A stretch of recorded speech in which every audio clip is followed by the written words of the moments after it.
하나님 말씀 요한복음 4장 19절에서부터 30절까지 제가 읽겠습니다. 여자가 이르되 주여 내가 보니 선지자로소이다. 우리 조상들은 이 산에서 예배하였는데 당신들의 말은 예배할 곳이 예루살렘에 있다 하더이다. 예수께서 이르시되 여자여 내 말을 믿으라. 이 산에서도 말고 예루살렘에서도 말고 너희가 아버지께 예배할 때가 이르리라. 너희는 알지 못하는 것을 예배하고 우리는 아는 것을 예배하노니 이는 구원이 유대인에게서 남이라. 아버지께 참되게 예배하는 자들은 영과 진리로 예배할 때가 오나니 곧 이때라. 아버지께서는 자기에게 이렇게 예배하는 자들을 찾으시느니라. 하나님은 영이시니 예배하는 자가 영과 진리로 예배할지니라. 여자가 이르되 메시아 곧 그리스도라 하는 이가 오실 줄 내가 아노니 그가 오시면 모든 것을 우리에게 알려주시리이다. 예수께서 이르시되 네게 말하는 내가 그라 하시니라. 이때 제자들이 돌아와서 예수께서 여자와 말씀하시는 것을 이상 여겼으나 무엇을 구하시나이까? 어찌하여 그와 말씀하시나이까? 묻는 자가 없더라. 여자가 물동이를 버려두고 동네로 들어가서 사람들에게 이르되 내가 행한 모든 일을 내게 말한 사람을 와서 보라. 이는 그리스도가 아니냐 하니 그들이 동네에서 나와 예수께로 오더라. 아멘. 오늘 하나님께서 여러분과 제게 주시는 말씀은 요한복음 4장 19절로부터 30절입니다. 이 말씀을 통하여 하나님은 어떤 예배를 원하실까요? 하나님은 어떤 예배를 원하실까요? 이런 제목으로 말씀을 전하겠습니다. 서로 인사 나눕시다. 하늘 복 많이 누리세요. 온라인으로 들어오신 분들도 서로 인사 좀 나누시기 바랍니다. 안녕하세요를 하든지 잘 계셨어야 하시든지 인사 좀 나눕시다.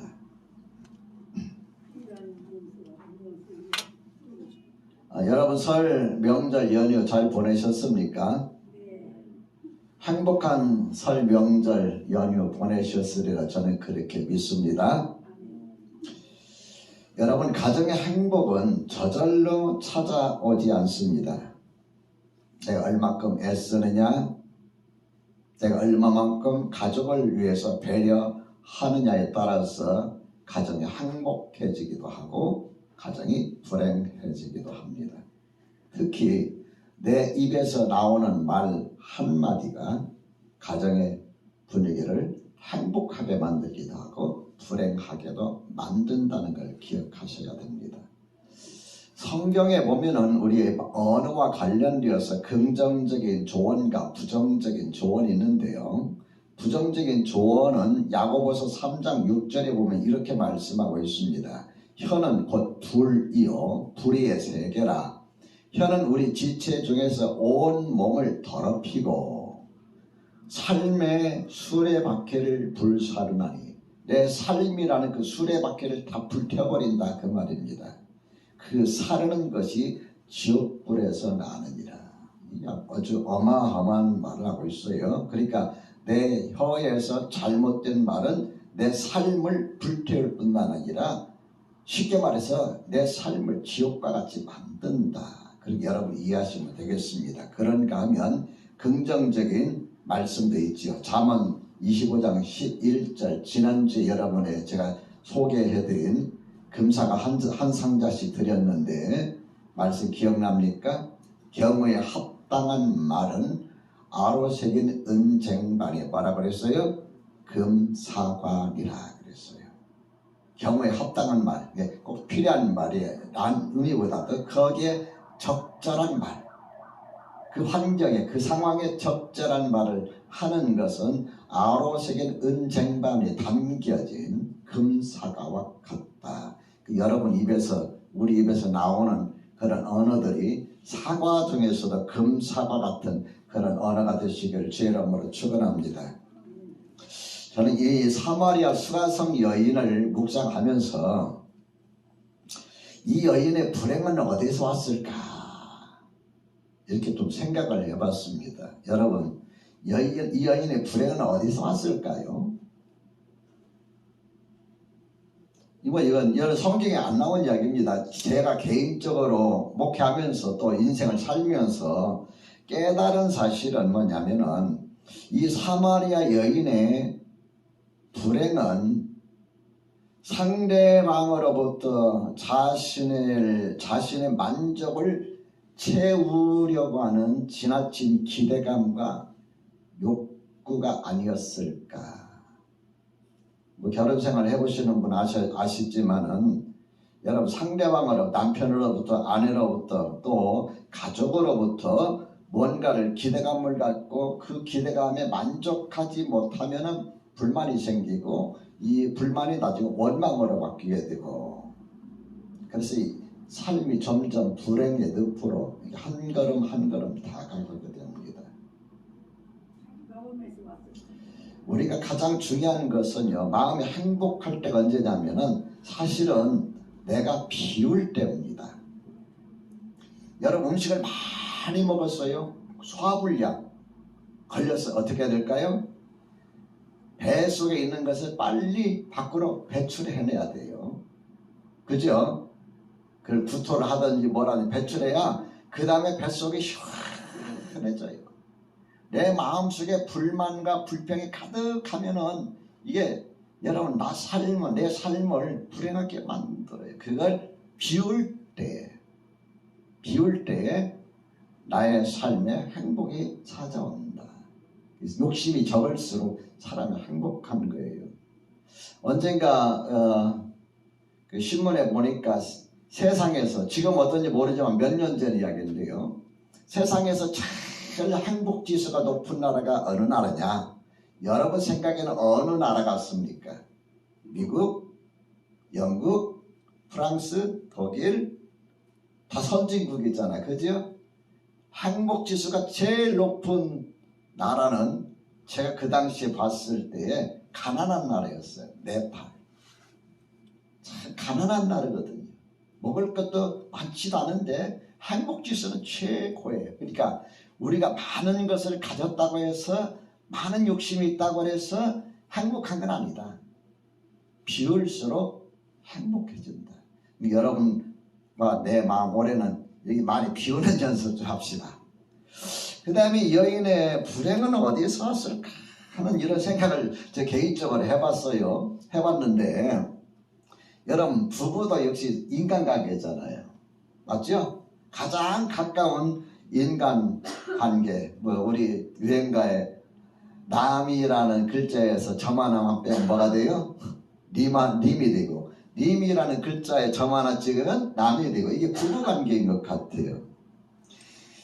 이 사람과의 관계에서 오가는 말 한마디, 이 한마디가 행복으로 가는 지름길, 불행으로 가는 지름길이에요.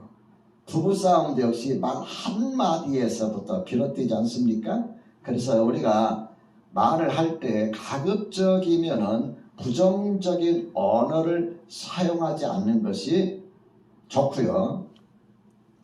지적하지 않는 것이 좋습니다. 저는 이제 이 여인의 모습을 보면서 그걸 느낀 거예요. 왜 여인은 남편이 5이 있는데 지금 있는 남편조차도 내 남자가 아니라 남편이 아니라고 예수님께 하셨는데 왜 5명하고 이렇게 결혼관계를 유지해왔는데도 계속해서 실패하고 지금 있는 남자와도 이런 관계에서 실패하고 있을까? 역시 그건 관계입니다. 그런데 더 중요한 것은요, 이러한 여인일지라도 예수님을 만나고 나서 그 여인의 삶이 바뀌어버렸다는 거예요. 자, 물동이를 이고 우물에서 물을 길러 나올 때에 그 시각이 점심때였어요. 사람들의 눈에 띄지 않는 시선이 없는 그런 점심때였는데 예수님을 만나고 나서 어떻게 됐을까요?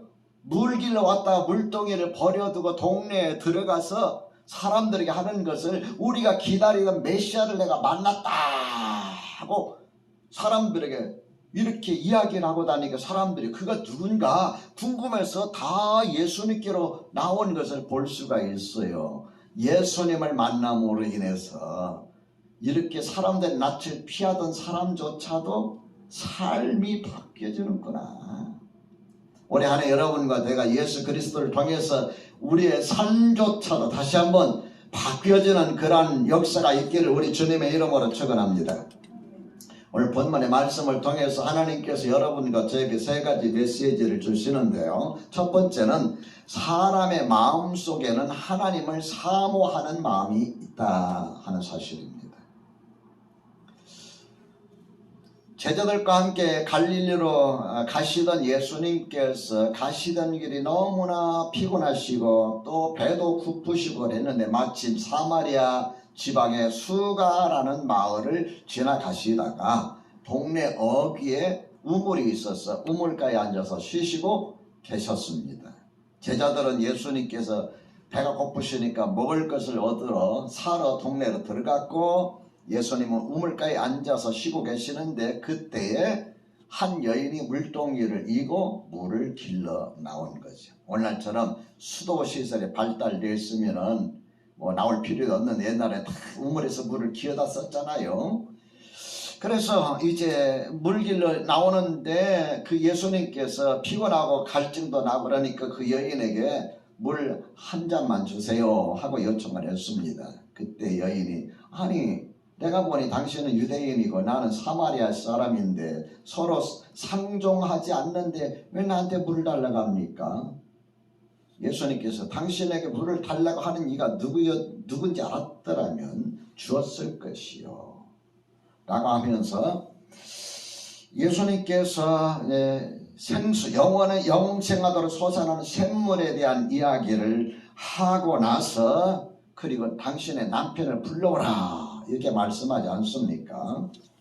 그리고 예수님께 막 불러오라 하시면서 너에게 남편이 5이 있었고 지금 있는 자도 내 남편이 아니다. 네 말이 남편이 없다는 말이 옳다. 그때 여인이 하는 말이 내가 보니 당신은 선지자입니다.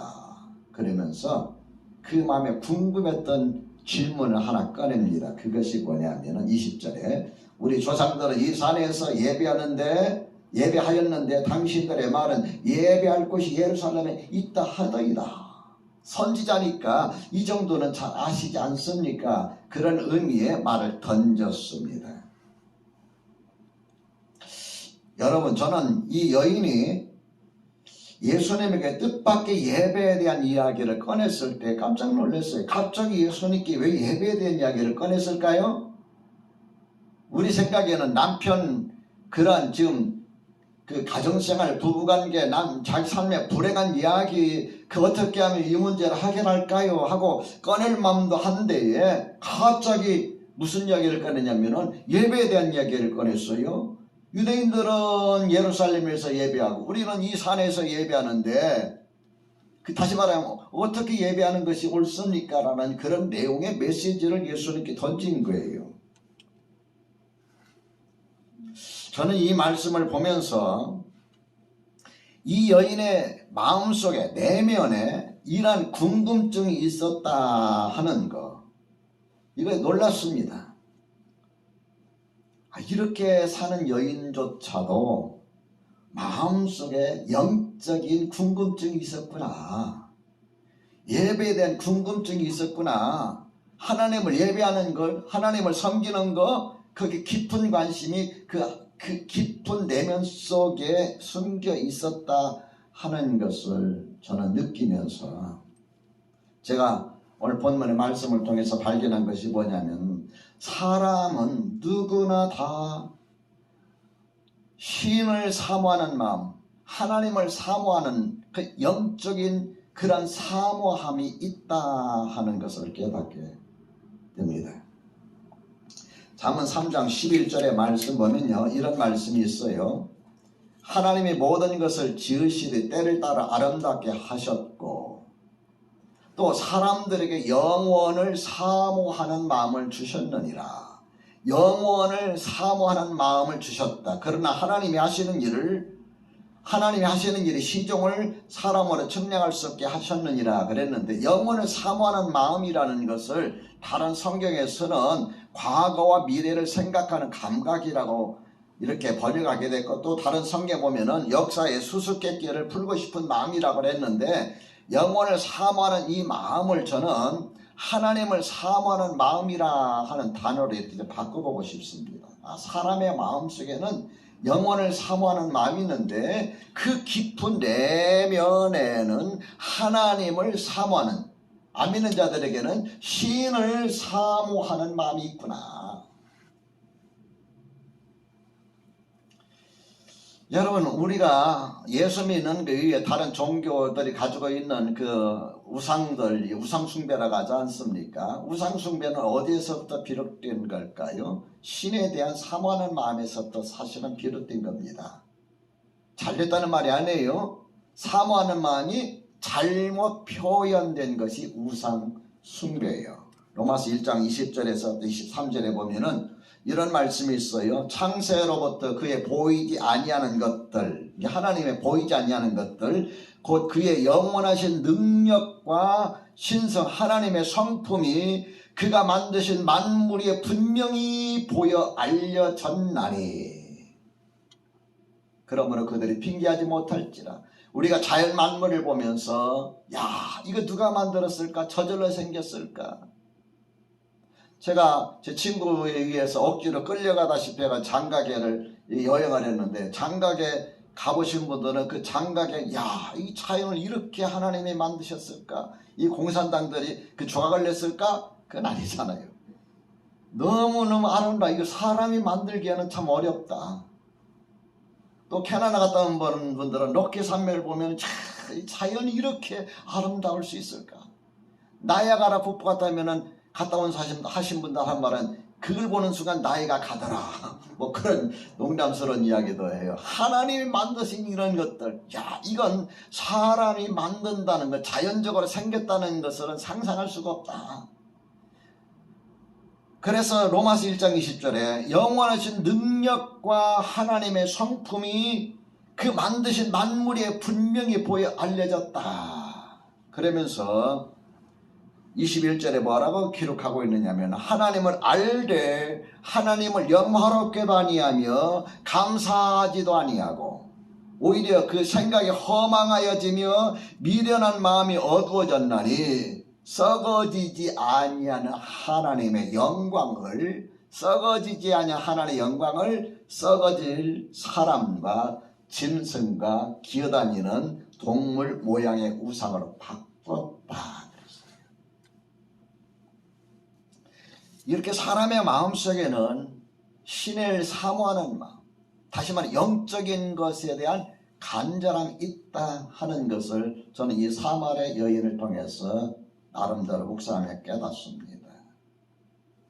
둘째로, 예배를 통해 하나님을 경험하게 됩니다. 21절과 22절 말씀을 같이 한번 읽어볼까요? 시작. 예수께서 이르시되 여자여, 내 말을 믿으라. 이 산에서도 말고 예루살렘에서도 말고 너희가 아버지께 예배할 때가 이르리라. 너희는 알지 못하는 것을 예배하고 우리는 아는 것을 예배하노니 이는 구원이 유대인에게서 남이라. 자, 예수님께서 사마리아 여인이 예배에 대한 일을 꺼냈을 때에 예수님께서 그 사마리아 여인의 잘못된 생각을 바꿔주면서 어떻게 하나님 앞에 예배할 것인가를 그 다음에 이제 3절 4절에 말씀하고 계시는데, 여러분, 예배란 뭘까요? 예배란 무엇일까요? 제가 사전을 한번 찾아봤어요. 예배가 뭔가 사전에서 설명하고 있는 그 예배, 신과 같은 초월적 존재 앞에 경배하는 의식, 이렇게 사전에서는 설명하고 있어요. 신과 같은 초월적 존재 앞에 경배하는 의식이다.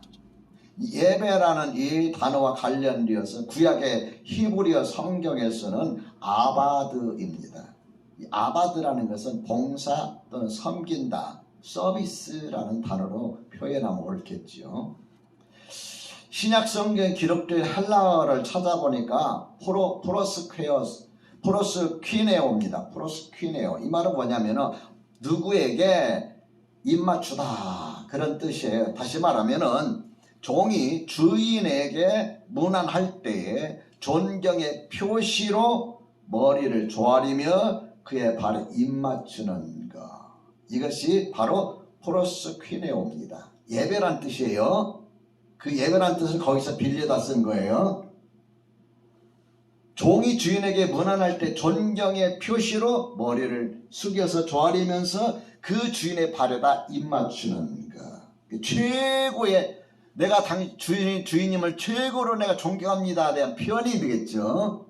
그것이 바로 예배라는 단어입니다. 열어보니까는 예배가 워십이에요.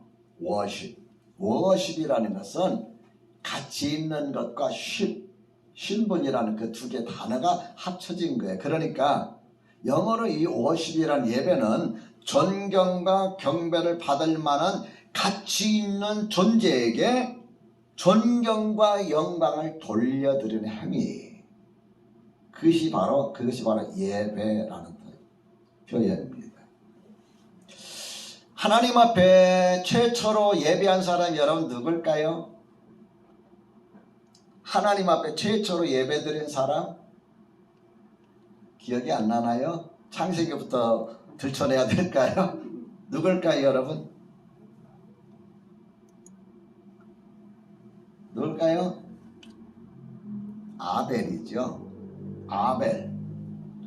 최초로 하나님 앞에 예배드린 사람은 아벨입니다. 하나님께 자기가 기른 양의 첫 새끼를 잡아서 하나님께 제사 드렸어요. 하나님께서는 그의 제사를 기쁘게 받으셨어요. 이 하나님께 양이나 소를 잡아서 드리는 그 제사야 구약의 예배 형태인데요. 모세를 통해서는 이스라엘 백성들이 이제 가나안 땅에 들어와서 가나안 땅에 들어갈 때 광야에서 모세를 통해서 하나님께서 말씀하신 것이 하나님께 제사할 장소, 성막을 지켜야 하고 성막 안에 제단을 쌓고 할 모든 것들을 알게 하시고 그 일을 위해서 제사장을 세우시고 하나님 앞에 제사하는 것은 이런 종류가 있다. 5가지를 말씀하셔요. 그래서 제사가 구체화되고 가나안 땅에 정착해서 솔로몬이 왕이 되었을 때는 성전을 크게 웅장하게 짓잖아요. 그리고 그 성전에서 하나님 앞에 제사 드립니다. 이것이 구약의 하나님 앞에 드리는 예배의 형태입니다. 예수님께서 이 땅에 오셔서 어린 양 되신 예수님께서 십자가에 달려 죽으심으로 인해서 더 이상 하나님 앞에 어린 양을 잡아서 드릴 필요가 없게 되었다. 히브리에서 말씀하고 있어요. 단번에 영원한 제사를 예수님께서 자기 자신의 몸으로 하나님께 드리셨다. 더 이상 하나님 앞에 제사 드릴 필요가 없다. 그래서 예수님 이후에 드려진 예배가 오늘날 이런 형태의 예배입니다. 이해가 되시나요? 굉장히 여러분 중요합니다. 신약 시대나 구약 시대나 이스라엘 백성들, 하나님의 백성들의 가장 중요한 것이 무엇이었냐면 예배입니다. 예배를 통해서 하나님은 그의 백성들을 만나시고 복을 주시고 그의 백성들은 하나님 앞에 나아가서 죄를 용서받고 기도하고, 예배를 통해서 하나님의 백성들은 하나님 앞에 나아가며 하나님을 찬양하며 하나님을 높여드렸어요. 그들의 삶의 예배가 중심이 되었다, 그 이야기입니다. 여러분, 오늘도 하나님 앞에 예배하는 것이 여러분과 저의 삶의 중심이 되어야 될 줄 믿습니다. 하나님 앞에 예배를 결코 소홀하게 해서는 안 되는 걸 여러분 다시 한번 우리가 깨달으면서, 구약시대는 하나님 앞에 제사할 때 어떻게 제사했는가, 여러분이 레위기서를 읽어보고 출애굽기 레위기서를 읽어보면요 정말 얼마만큼 엄숙하게 엄격하게 되는가 알 수가 있어요. 하나님 앞에 드려지는 예배가 그렇게는 아닐지라도 정말 하나님 앞에 우리가 온전한 마음으로 예배드리는 그런 예배가 되시기를 주의 이름으로 축원합니다. 셋째로 하나님이 받으실 만한 예배를 드려야 합니다. 자, 23절과 24절의 말씀 같이 한번 읽어볼까요? 준비하시고 시작.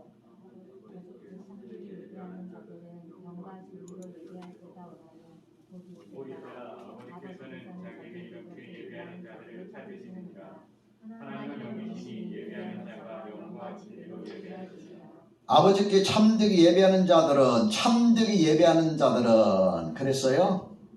영과 진리로 예배할 때가 오나니 곧 이때라. 아버지께서는 자기에게 이렇게 예배하는 자들을 뭐라고 했습니까?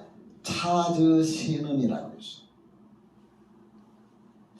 예배는 우리가 하나님께 나아가는 방법 중에 최상의 경의를 표하는 의식이에요. 최상의. 그래서 예배는 하나님이 기뻐 받으셔야 되는 거예요. 우리 기분에 막 신나가지고 우리가 좋아가지고 우리가 흥분돼가지고 이게 진짜 예배가 아니라 하나님이 받으셔야 돼요. 내가 아무리 막 기분이 좋고 막 신나고 막 흥분이 돼서 막 콧물 흘려가면서 한다 할지라도 하나님께서 보실 때 하나님과 전혀 관계없는 거라면은 그 예배가 아니죠. 그게 좀 덜할지라도 하나님 보시기에 정말 기뻐 받으시는 거라면은 그 예배는 참 예배죠. 왜 그러냐면 여러분 예배를 받으시는 분은 하나님이십니다. 그러면 하나님이 기뻐 받으시는 예배는 어떤 예배일까요?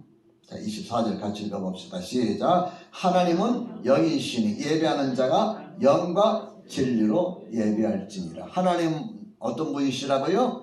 영적인 분이시다. 그러므로 우리 하나님 예배할 때 영과 진리로 예배하라 말씀하고 있습니다. 근데 여러분 영과 진리로 예배한다는 건 어떤 걸까요?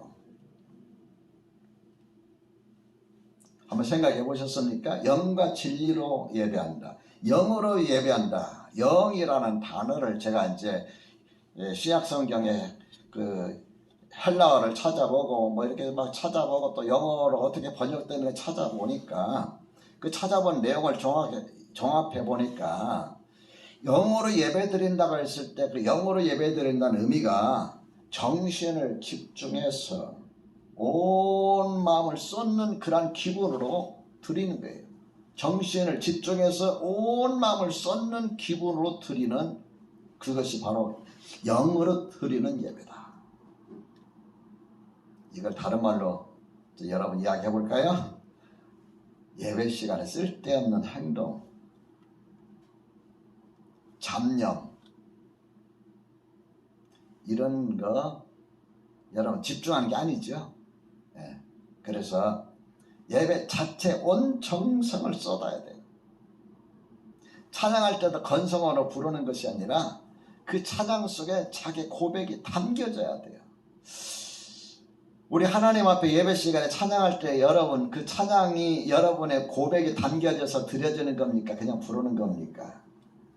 저는 요즘에 하나님 앞에서 이제 종종 회개하는 게 뭐냐 하면은 새벽기도 인도하고 나면 제가 그 찬송을 한 10분에서 15분, 한 20분을 불러요. 그냥 혼자서 기도하면서 부르는데 어떤 생각이 드냐면, 이 찬송가가 이런 고백이 있는데 이런 고백을 내가 깨닫고 그것이 나의 고백이 되어서 드렸을까? 이런 생각을 해봐요. 늘 불렀던 찬송인데 이런 고백이 담겨 있었구나. 또 깨달아져요. 그러니까 우리가 하나님 앞에 찬송을 한다고 했을 때 그 찬송이 정말 내 모든 고백이 담겨진다는 것이 쉬운 게 아니구나 하는 것을 저는 새벽 기도하고 찬양을 하면서 제가 느낍니다. 하나님 앞에 여러분 찬양할 때 여러분 우리의 마음은 어떤 마음으로 드렸을까요? 이 이야기를 하니까 생각나는 것이 제가 막 은혜 받았을 때 한 3년 동안은 눈물로 찬송을 불러요. 눈물로. 찬송가가 3절이면 1절에서 2절 넘어가지를 못하고 울었어요. 나도 모르게 감격에 울어서 눈물 뚝뚝뚝 흘렸던 생각이 나요. 3절 부르고 나면 벌써 눈이 벌게져 있어요. 왜? 그게 나의 고백이었으니까. 근데 목사가 되고 나서 이게 늘 살다 보니까 그런 감격이 내 안에 없어요. 솔직한 이야기가. 그래서 요즘에 감격을 되살리는 중입니다. 하나님께 대해 고백을 진짜 그 찬양에 담아서 하려고 노력하고 있어요. 그냥 건성어로 부르면 여러분 얼마나 이 은혜가 되겠어요. 하나님께서 그걸 받으시겠어요? 여러분 노래를 잘한다고 해서 마음에 감동이 오는 거 아니지요? 노래를 조금 서툴러도 어떤 사람 보면 마음에 다가오게 하는 노래가 있잖아요. 우리 하나님도 마찬가지일 것 같아요. 우리가 막 노래를 굉장히 잘한다고 하나님께서 기뻐 받으시는 것보다도 조금 덜 하더라도 내 마음을 담고 내 고백을 담아서 하나님 앞에 들을 때 하나님께서 그 찬양을 기뻐 받으실 것 같아요. 이것이 바로 영어로 드리는 예배예요. 정신을 집중해서 온 마음을 쏟는 그런 기분으로 하나님 앞에 예배하는 것. 믿으시면 아멘 합시다. 그렇게 여러분 이해가 되셨죠? 그 다음에 또 진리로 예배한다 했을 때 영과 진리라고 그랬잖아요. 옛날에 개정성경 신령과 진정으로 그래. 진정이라는 말이 참 표현이 잘 안 됐는데 진리라는 단어로 이렇게 다시 번역을 잘 해놨어요. 진리로 예배한다. 이 진리하면 여러분 얼른 생각이 나잖아요. 진리가 뭔지 변하지 않는 원치 원리가 진리잖아요. 예수님이 바로 진리이십니다. 그건 변함이 없어. 그분의 말씀은 진실하셔요. 그래서 진리로 예배한다고 했을 때 진리로 예배하는 것은 결국 하나님의 말씀과 깊은 관계가 있습니다. 예배 시간에 가장 중요한 부분은 뭐냐면은 하나님의 음성을 듣는 거예요. 구약 시대에도 그때 하나님 앞에 제사 드리고 하나님께 기도했던 가장 중요한 것은 그분으로부터 말씀을 듣고 그분으로부터 응답을 받는 거예요. 오늘 마찬가지입니다. 하나님 앞에 예배할 때 가장 중요한 것은 하나님의 말씀을 듣는 것인데 다시 말씀드리면은 설교를 통해서 오늘 하나님께서 나에게 뭐라고 말씀하실까? 하나님의 음성에 귀를 기울이듯이 설교를 집중해서 들을 때에 그것이 진짜 예배다. 듣는 듯 하면서도 안 듣는 사람, 피곤해서 졸거나 스마트폰 만지작하면서 다른 거 보고 있거나 뭐 이런 거 예배 빨리 끝나면 뭐 해야지 어디 갈까 이 생각하거나 이런 생각들 이런 것들은 진리로 드리는 예배가 아니다. 여러분 설교 듣는데 실패하면 하나님의 음성을 듣는데 실패한 겁니다. 우리가 성경 읽을 때에 성경 읽으면서 여러분 다 깨닫습니까? 그냥 읽어지잖아요. 근데 설교 그것을 풀어서 메시지로 전달해주는 설교조차도 우리가 제대로 듣지 못한다면 우리는 하나님의 말씀을 하나님의 음성을 어디에서 들을 수 있겠습니까?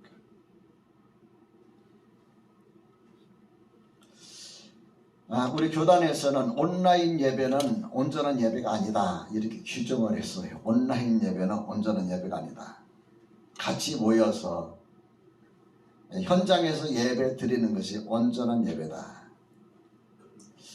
물론 100% 맞는 말입니다. 제가 이제 한 2년 3년 가까이 2년에 3년 차로 이제 온라인 예배하고 현장 예배를 같이 경험하다 보니까 무엇을 제가 느끼느냐 하면은 온라인 예배를 드리는 분들도 그렇고 여러분들도 그렇고 보면은 예배 드리는 예배 의식이 자꾸 약해져 가요.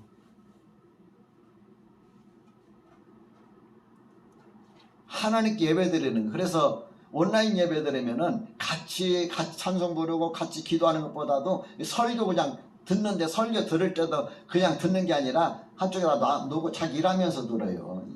온전히 집중할 수가 없다 보니까 결국 그 예배가 형식적으로 자꾸 흘러가게 되고 형식적으로 흘러가게 되니까 예배 의식이 자꾸 떨어지게 된다. 그래서 코로나19로 인해서 여러분과 저에게 가장 큰 피해는 뭐냐면은 하나님이 찾으시는 예배를 온전히 드리는 그 일에 실패하는 거다. 저는 그렇게 말씀드리고 싶습니다. 여러분, 하나님 앞에 예배 실패하면 안 됩니다.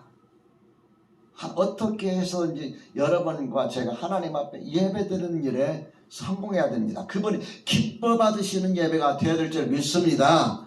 이렇게 될 때 하나님이 찾으시는 온전한 예배가 되는 걸 확신하시고 늘 하나님을 만나시는 저와 여러분이 되시기를 우리 주님의 이름으로 축원합니다.